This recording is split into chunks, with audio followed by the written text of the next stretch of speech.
তো এখানে পুরোপুরি হেয়ারস্টাইল বাদ দিয়ে যে দিদির মেকআপটা ছিল সেটা। আর সবথেকে ইম্পর্ট্যান্ট কথা তোমাদের জানিয়ে রাখি, মেকআপটা তখন আরও বেশি সুন্দর লাগে যখন তার স্কিনটা অনেক বেশি ফ্ললেস হয়। আগের থেকেই যদি স্কিন হেলদি থাকে সেই স্কিনে কিন্তু মেকআপ দেখতে আরও অনেক বেশি সুন্দর লাগে, সেটা যে কোনো মেকআপই হোক না কেন।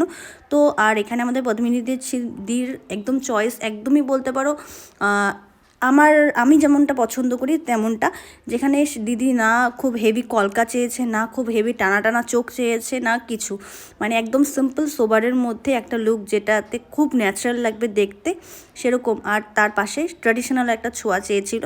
তো আমি সেরকমভাবেই চেষ্টা করেছি পদ্মিনীদিকে সাজিয়ে তোলার।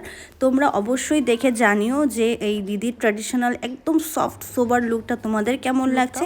এরপর আমরা দিদির থেকে শুনে নেব যে দিদির কেমন লাগলো আমার কাছে ব্রাইডাল মেকওভার করে। তুলবা প্রচুর সময় বলে দাও।